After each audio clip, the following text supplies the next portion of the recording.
ఆర్థిక శాఖ మంత్రి నిర్మలా సీతారామన్ ఇవాళ విశాఖలో పర్యటించనున్నారు.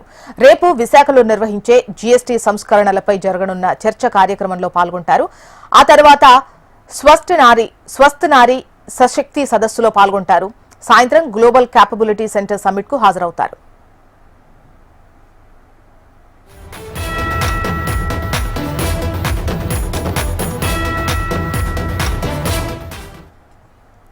కేంద్ర ఆర్థిక శాఖ మంత్రి నిర్మలా సీతారామన్ ఇవాళ విశాఖలో పర్యటించనున్నారు. డీటెయిల్స్ మనకు అనురాధ అందిస్తారు. అనురాధ,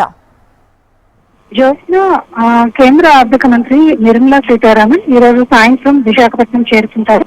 విశాఖపట్నం చేరుకున్న తర్వాత ఆమె అనంతరం రాత్రి హోటల్లో బస చేసి రేపు రిజర్వ్డ్ ప్రోగ్రామ్స్ ఒక 3 ప్రోగ్రామ్స్ షెడ్యూల్స్ లో నిర్మలా సీతారామన్ పాల్గొనున్నారు. మొదటగా జీఎస్టీకి సంబంధించిన సరళీకరణ చేసిన నేపథ్యంలో జీఎస్టీ మార్పుల మీద ఒక సమావేశం ఏర్పాటు చేశారు. ఆ చర్చాగోష్ఠిలో ప్రధానంగా మొదట పాల్గొంటారు.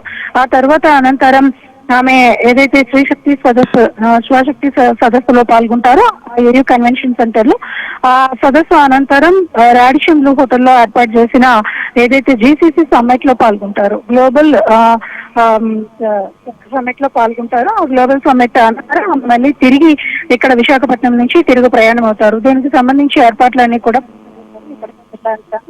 రేపు కేంద్ర మంత్రి నిర్మలా సీతారామన్ తో పాటు సీఎం చంద్రబాబు కూడా గ్లోబల్ సమ్మిట్ లో పాల్గొనున్నారు. దీనికి సంబంధించి కూడా సెక్యూరిటీ మెజర్స్ అన్నింటినీ కూడా ఇప్పటికే కూడా పూర్తి చేశారు. మొత్తానికి చూసుకుంటే కనుక ఈ పర్యటన మొత్తం అంటే ఈ రోజు నిర్మలా సీతారామన్ విశాఖపట్నం చేరుకున్నప్పటికీ కూడా ఈ రోజంతా కూడా రిజర్వ్ టైం ఇచ్చారు. ఎటువంటి అధికారిక కార్యక్రమాలు లేవు.